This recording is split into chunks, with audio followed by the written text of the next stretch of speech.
हिस्कियल बाप 39। बस ए आदमजाद, तू जूज के ख़िलाफ़ नबूवत कर और कह, खुदा यूँ फरमाता है, देख ए जूज, रोश और मसक और तूबल के फरमान रवा, मैं तेरा मुखालिफ हूँ और मैं तुझे फिरा दूँगा और तुझे लिए फिरूँगा और शुमाल की दूर अतराफ से चढ़ा लाऊँगा और तुझे इसराइल के पहाड़ों पर पहुँचाऊँगा और तेरी कमान तेरे बाएं हाथ से छुड़ा दूँगा और तेरे तीर तेरे दाहिने हाथ से गिरा दूँगा। तू इसराइल के पहाड़ों पर अपने सब लश्कर और हमायतियों समेत गिर जाएगा और मैं तुझे हर किस्म के शिकारी परिंदों और मैदान के दरिंदों को दूंगा कि खा जाएं। तू खुले मैदान में गिरेगा, क्योंकि मैं ही ने कहा, खुदा फरमाता है। और मैं माजूज पर और उन पर जो बहरी ममालिक में अमन से सकूनत करते हैं आग भेजूंगा, और वो जानेंगे कि मैं खुदावंद हूँ। और मैं अपने मुक़द्दस नाम को अपनी उम्मत इसराइल में ज़ाहिर करूँगा और फिर अपने मुक़द्दस नाम की बेहुरमती ना होने दूँगा, और कौमें जानेंगी कि मैं खुदावंद इसराइल का खुदूस हूँ। देख, वो पहुँचा और वक़ू में आया। खुदा फरमाता है, ये वही दिन है जिसकी बाबत मैंने फरमाया था। तब इसराइल के शहरों के बसने वाले निकलेंगे और आग लगाकर हथियारों को जलाएंगे, यानी सिपरों और फरियों को, कमानों और तीरों को और भालों और बर्छियों को, और वो 7 बरस तक उनको जलाते रहेंगे, यहाँ तक कि वो ना मैदान से लकड़ी लाएंगे और ना जंगलों से काटेंगे, क्योंकि वो हथियार ही जलाएंगे। और वो अपने लूटने वालों को लूटेंगे और अपने गारत करने वालों को गारत करेंगे। खुदा फरमाता है।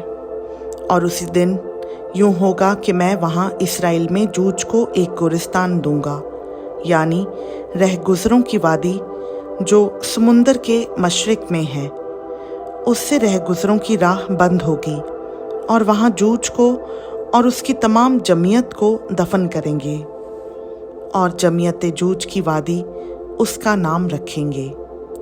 और 7 महीनों तक बनी इसराइल उनको दफन करते रहेंगे ताकि मुल्क को साफ करें। हाँ, उस मुल्क के सब लोग उनको दफन करेंगे, और ये उनके लिए नामवरी का सबब होगा। जिस रोज़ मेरी तमजीद होगी, खुदा फरमाता है। और वो चंद आदमियों को चुन लेंगे जो इस काम में हमेशा मशगूल रहेंगे, और वो ज़मीन पर गुज़रते हुए रहगुजरों की मदद से उनको जो सताए ज़मीन पर पड़े रह गए हों दफन करेंगे, ताकि उसे साफ़ करें। पूरे 7 महीनों के बाद तलाश करेंगे, और जब वो मुल्क में से गुज़रें और उनमें से कोई किसी आदमी की हड्डी देखे तो उसके पास एक निशान खड़ा करेगा, जब तक दफन करने वाले जमीयत जूज की वादी में उसे दफन ना करें, और शहर भी जमीयत कहलाएगा। यूं वो ज़मीन को पाक करेंगे। और ए आदमजाद, खुदा फरमाता है, हर किस्म के परिंदे और मैदान के हर एक जानवर से कह, जमा होकर आओ मेरे उस ज़बीहा पर जिसे मैं तुम्हारे लिए ज़िबा करता हूँ। हाँ, इसराइल के पहाड़ों पर एक बड़े ज़बीहा पर हर तरफ से जमा हो, ताकि तुम गोश्त खाओ और खून पियो। तुम बहादुरों का गोश्त खाओगे और ज़मीन के उमरा का खून पियोगे।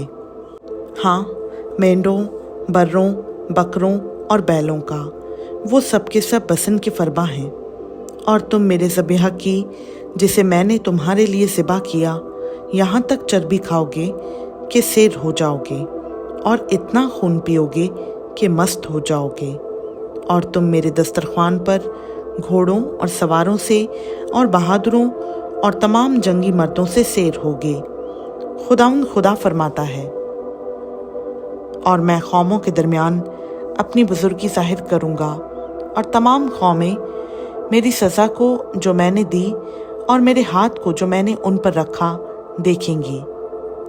और बनी इस्राएल जानेंगे कि उस दिन से लेकर आगे को मैं ही खुदावंद उनका खुदा हूँ। और कौमें जानेंगी कि बनी इस्राएल अपनी बदकिरदारी के सबब से असीरी में गए। चूँकि वो मुझसे बागी हुए, इसलिए मैंने उनसे मुँह छुपाया और उनको उनके दुश्मनों के हाथ में कर दिया, और वो सब के सब तलवार से कत्ल हुए।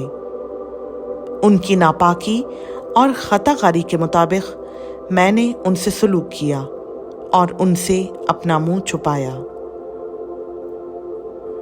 लेकिन खुदा यूं फरमाता है कि अब मैं याकूब की असीरी को मौकूफ़ करूँगा और तमाम बनी इस्राएल पर रहम करूँगा और अपने मुक़द्दस नाम के लिए गयूर हूँगा। और वो अपनी रुसवाई और तमाम खताकारी जिससे वो मेरे गुनहगार हुए बर्दाश्त करेंगे। जब वो अपनी सरजमीन में अमन से बूदोबाश करेंगे तो कोई उनको ना डराएगा। जब मैं उनको उम्मतों में से वापस लाऊंगा और उनके दुश्मनों के मुल्कों से फराहम करूंगा और बहुत सी कौमों की नज़रों में उनके दरमियान मेरी तक़दीस होगी, तब वो जानेंगे कि मैं खुदावंद उनका खुदा हूँ, इसलिए कि मैंने उनको अक़वाम के दरमियान असीरी में भेजा और मैं ही ने उनको उनके मुल्क में जमा किया और उनमें से एक को भी वहाँ ना छोड़ा। और मैं फिर कभी उनसे मुँह ना छुपाऊँगा, क्योंकि मैंने अपनी रूह बनी इस्राएल पर नाजिल की है। खुदावंद खुदा फरमाता है। खुदावंद का पाक कलाम का पढ़ा, सुना, समझा और कबूल किया जाना हम सबों के लिए बाइस बरकत हो। आमीन।